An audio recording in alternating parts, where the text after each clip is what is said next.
sorry, can't talk now. Gotta beat Perkins. Morning, Margie. What's with Deadwood? He's got to beat Perkins.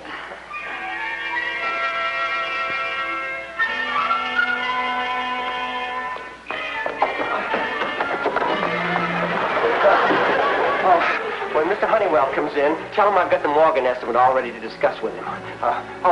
Good morning, Betty. Mr. Honeywell is already in. This early? Perkins in yet? He was here when I came. Company man, huh? Well, I'll talk to Honeywell. I'm afraid you can't see Mr. Honeywell right now. He's in conference, and he said he didn't want to be disturbed. Conference? Who's with him? Mr. Perkins.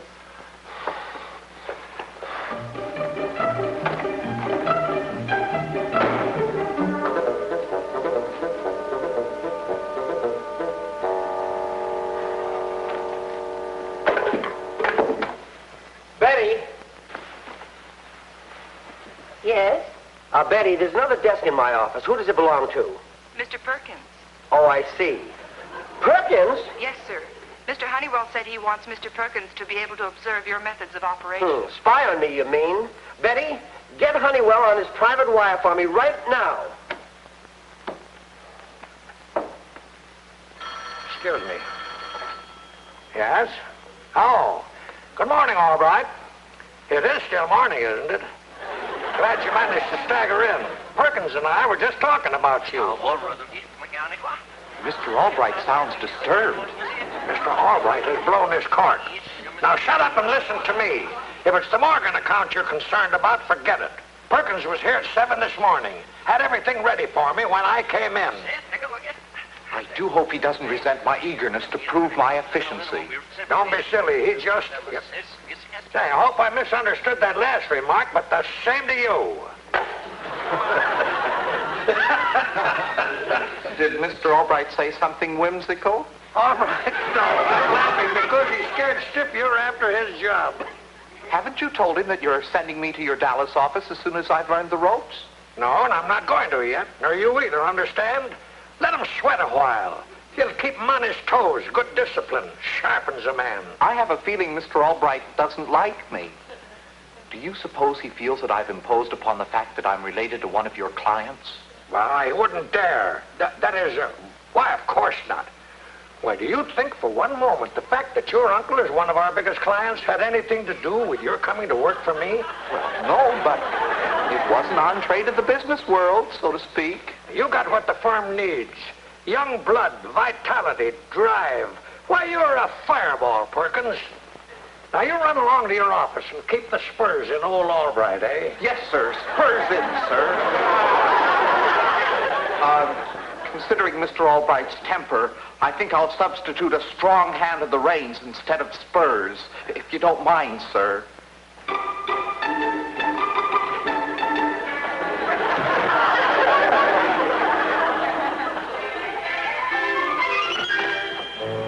Good morning, Mr. Albright.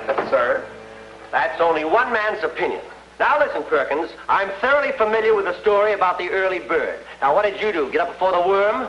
Well, you know the old saying, sir. Sleep before midnight, all the next day bright. Sleep in the morning, spend the day yawning. Clumsy rhyme, but it puts the idea across rather neatly, don't you think? No, I don't. I think it's ridiculous.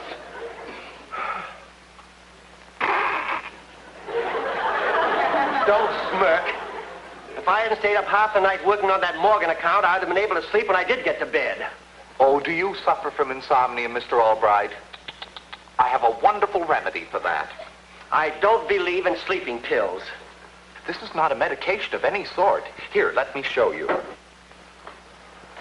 This is what I use to lull me to sleep. The case of the bloody meat axe. This is a lullaby? Mr. Albright, this is simply a means to relax the troubled, overtaxed mind. Why, many of the world's greatest scientists and statesmen are devotees of detective mystery fiction. Oh, so that's what's wrong with the world. Oh, no wonder you get up early. You get bucked out of bed by a nightmare. Oh, on the contrary. Solving the mystery takes your mind off your own problems, and you sleep sound as a lamb. Here, you take the case of the bloody meat axe and try my little system tonight. Yes? Oh, yes, Mr. Honeywell. The Stegmuller account, I'll bring it right in. But Mr. Honeywell, that's my account. But, sir... Yes, sir. Right away. He wants you to handle it.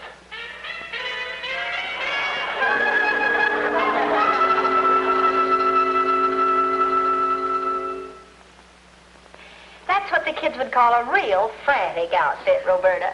I'd like to say it's just an old dress I didn't even know I had, but I can't, because it's gouged me for 2 weeks' salary, not to mention a well-shredded piggy bank. Well, it's worth every penny of it. Dad'll love it. It's his favorite color, too. Where is the dashing head of the Albright clan? Do you suppose he's weaseling out of our dinner date at the Stork Club? What a suspicious female. You know Dad wouldn't run out on a date with you. Well, if he's still moving as fast as he was this morning, he could run out in a sheriff's posse. What's that guided missile routine about, anyway? You never did tell me. You mean Operation Perkins? It's a brand new kick Dad's on. Gotta beat Perkins to the office. Hat, briefcase, bye, dear. It seems Mr. Honeywell's hired an eager beaver who gets in while the crack of dawn's still echoing. Why should that throw your father into a tizzy? What's the problem? Beats me. Whenever I mention Perkins, he snarls and mutters something I'm sure no lady should hear. Whatever it is that's bothering him, it's making the halls unsafe for pedestrians. That's Dad now. Stand by for the crash landing. Hi, Dad. How's our local speed merchant? Hi, Margie. Dad, what's the matter? Margie, you're looking at a dry, empty shell. If you mean you're out of that rocket fuel you were on this morning, congratulations. Oh, hello, Roberta. Well, my new outfit certainly knocked him out. Oh, I'm sorry. I didn't notice that you were all dressed up. Going someplace special? You and I were going to the Stork Club, but if the stock market's that bad, I know a quaint little one-arm lunch. Dad, something's gone wrong at the office, hasn't it? Oh, nothing's wrong at the office. It's just your poor old father. I'm through, washed up. I've shot my bolt. Perkins. Oh, Perkins isn't really to blame. It's just Father Time. Honeywell was right. The business world needs young blood. I'm just a poor, tired old man that should be turned out to pasture. That's a horse. But I think I recognize those symptoms. Excuse me a minute. Now tell Granny all about it. We can talk about it over a bowl of mush at the Stork Club. Oh, no, Roberta. My Stork Club days are over.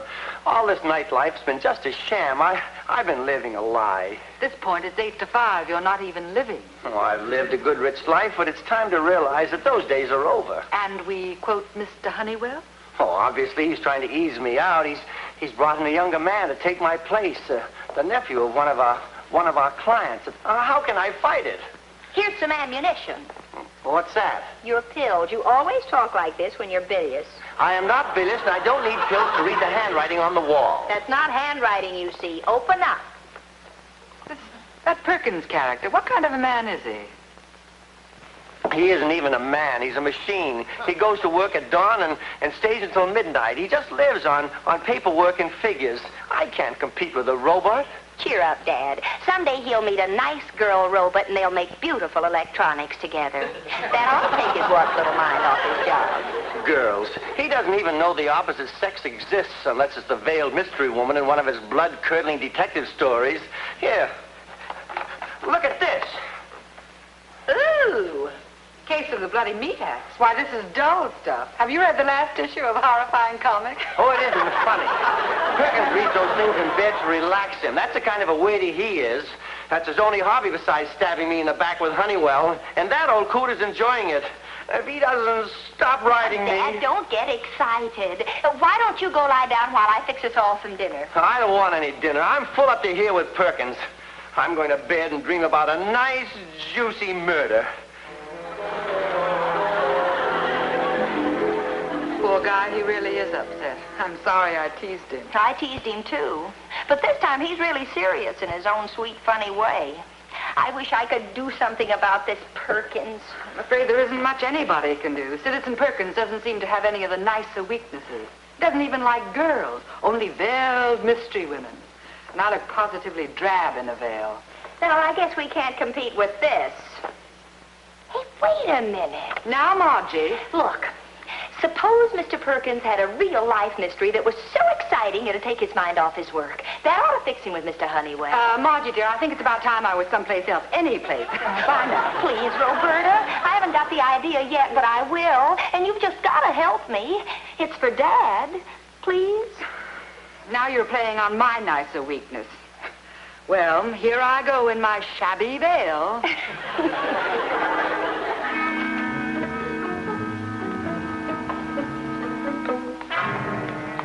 There's a light in Dad's office. He must still be in there. Well, how will you know it's Perkins? You've never seen him. Well, from your dad's description, all you have to do is look for a real spook. It's got to be Perkins. Nobody else works this late. He should be coming out soon. It's almost midnight. Now, you know what to do. Have you got the gun? One false move, and I'll let you have it.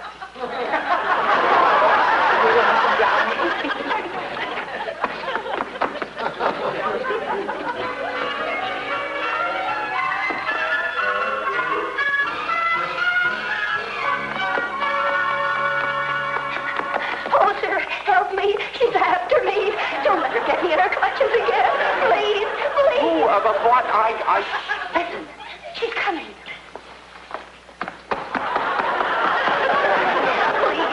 Please, don't let her beat me again. Hide me somewhere.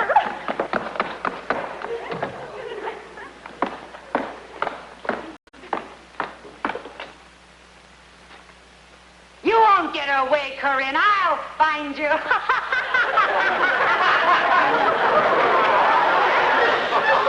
Yes, but who is she? Oh, thank heaven. And thank you, sir, for heaven surely sent me to you tonight. You won't let her take me back there, will you? Who take who back where? To the sanitarium. That woman with the gun. She's supposed to be the head nurse, but she's really in league with the people who had me falsely committed. They're after my inheritance, so they had me declared insane. You don't think I'm crazy, do you? I know. I can't expect you to understand. I came to you out of the night. A mystery woman. A mystery woman? Oh, but I do understand. I knew you lived with the thrill of danger in your veins the moment I saw you. Then you will help me? You'll take me to the White Rabbit? White Rabbit? The only friend I have in the world. Like the little white bunny I had as a child. Take me to him, and everything will be fine. He'll protect me. Don't be afraid. I'll protect you. I'll take you to the White Rabbit.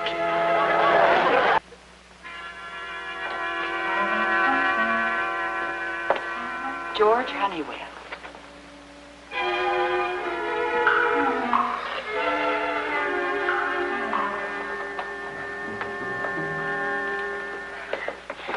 Thanks for bringing me to the White Rabbit.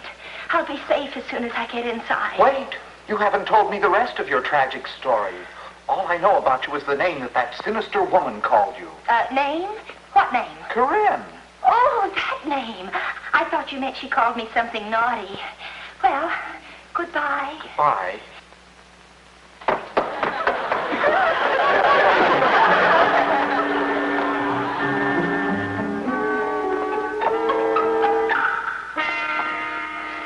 She's cut us off.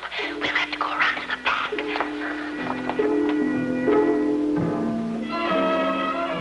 I'll boost you up.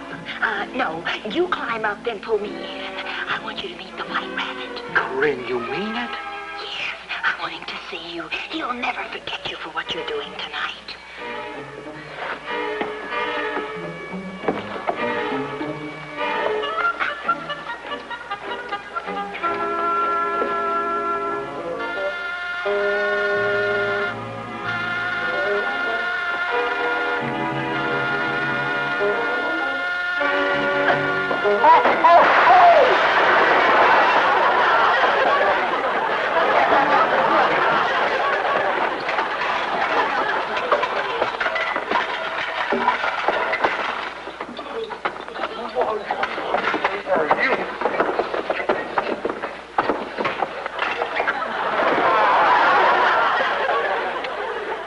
Oh, Mr. Honeywell. Stand back! You've done enough to me already. But I didn't know it was you, sir. I thought you were the White Rabbit. The White Rabbit? Perkins, you've gone stark staring mad. But I could explain, sir. Corinne must have got the wrong apartment. I know blame well you did. Now get out of here before you murder you. I'll talk to you in the morning. Get out.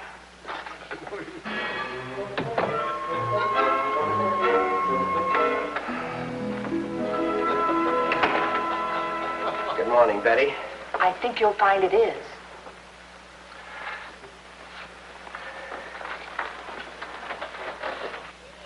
Good morning, Mr. Albright, sir. Perkins, what are you doing out here? Mr. Honeywell moved me. Oh, did he now? Well, I'll have to have a little chat with our esteemed employer.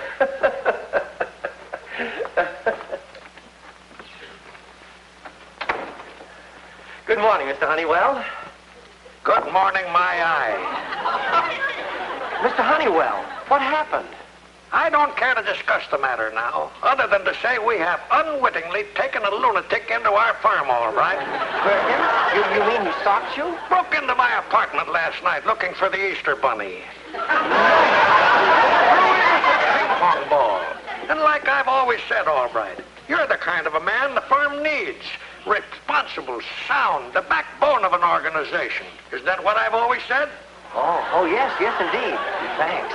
Just don't poison your mind reading those mystery stories like Perkins did.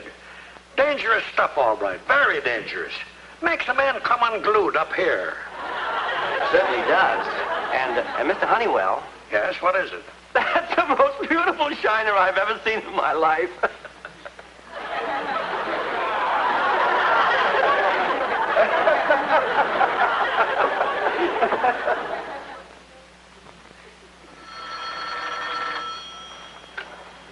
Hello? Oh, hello, Dad. What's new? No, you don't say. Mr. Honeywell told me I'm the kind of a man the firm needs, the backbone of the organization. So you were right. That Perkins threat was all in my imagination. Yes, Dad. Oh, you're so right, Dad.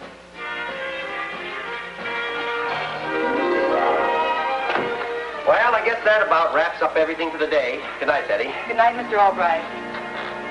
Working late again tonight, Perkins? No, sir. No, indeed. I'm never going to stay here alone again. Perkins, what you need is a healthy interest. Something to get your mind off those morbid mysteries and bring it back to reality. I know it seems hard to believe, but sometimes a mystery can be awfully real. Oh, nonsense, my boy. Life, not fiction, is real.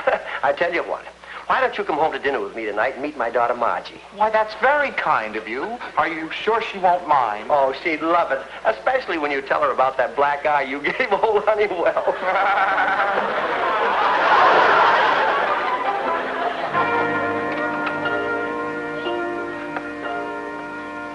Oh, Margie, I'm home. I brought a guest. Fine, Dad. I'll be with you in a few minutes. I'm just fixing my hair.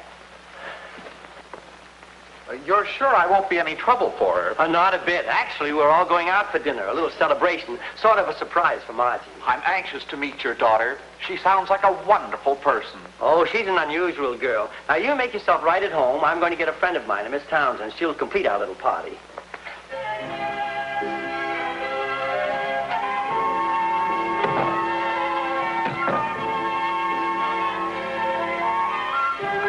Good evening. I'm Margie Albright.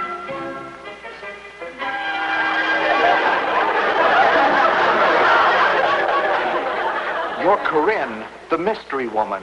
I am? But you just said you were Margie, Mr. Albright's daughter. How can that be? Oh, it's not hard once you get the hang of it. But I don't understand. Last night you came to me for help, so I took you to the White Rabbit. Only it was Mr. Honeywell. Mr. Honeywell, the White Rabbit? Oh, come now, that must be your imagination, because I know Mr. Honeywell, and he's definitely not a white rabbit, although he does look a little like a gopher with his hair slicked down. Now, look here, Corinne. I admit they've got me pretty rattled down at the office, but I'm not loony. Either it was you last night or your twin sister. Mr. Perkins, you have uncovered the Albright family skeleton. No, Corinne isn't. Yes, my twin sister. Amazing. Certainly is. But please, not a word of this to my father. The sanitarium notified me that Corinne had escaped again, but he mustn't know. He worries so. But how about that blonde woman who was chasing her with a gun? Well, that was Dr. Roberta Townsend. Dr. Townsend? Yes, Dr. Townsend's a psychiatrist. She's in charge of my sister Corinne's case. A psychiatrist with a gun? Well, that was to protect her from Corinne. Besides, it wasn't a real gun, just a water pistol loaded with chloroform to put my sister to sleep if she should get violent. Down, boy. We did it for you. We?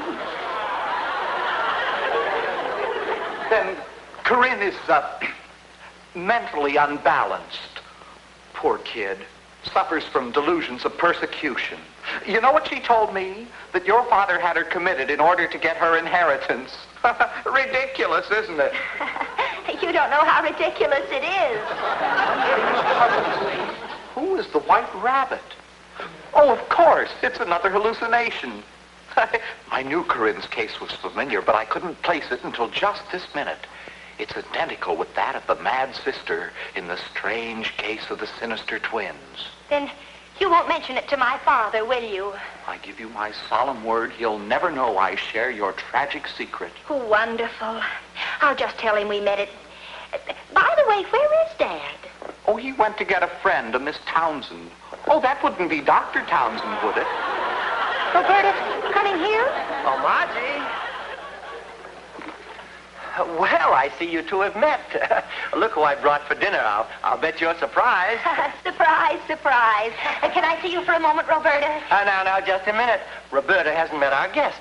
Mr. Perkins, I want you to meet Dr. Townsend. How do you do? Good evening, Doctor. Doctor? And now, if you'll excuse me a moment, Doctor, I think I'll call the sanitarium. Oh, wait. It's no use calling. Doctor, you mean? Yes. Oh, my poor Corinne. Oh, she's escaped again. What will she do? Where will she go? From whom will she seek aid? I'm sorry to bear the Albright secret in your presence, Mr. Perkins, but... Oh, I understand, Doctor. Believe me, I do. And I'm glad the secret is out, because now I can go to Mr. Honeywell and convince him I wasn't crazy last night. No, wait, Perkins. Oh, wait, please. You wouldn't tell Mr. Honeywell. What I mean is, let's all go out to dinner. Let's go someplace. Margie, haven't you got any ideas? I'll get it. I'll help you. Margie, you've got to think of something. If Mr. Honeywell finds out you were mixed up in this, he'll fire me. Don't worry, Dad. Mr. Honeywell's not going to find out if I can help it. Evening, folks. Just thought I'd drop in with a few papers for you to look over, all right? Perkins, what are you doing here? Don't tell me he broke into your apartment, too. Oh, no, he came for dinner and he was just leaving. Good night, Mr. Perkins. No, I'm not going until I can prove to Mr. Honeywell that I was telling the truth. There was a girl last night, Margie's twin sister Corinne, and she told me you were the White Rabbit. That white bunny again. This man's a dangerous maniac. Margie! You're telling me. Mr. Albright, please. Nutty as a fruitcake. My poor boy, I can't hold a grudge against a man in your condition. You come along and I'll see that you get the proper care. But sir, really, I'm not. Now, leave everything to me, and I'll see that you get a nice little white rabbit to play with. Come on.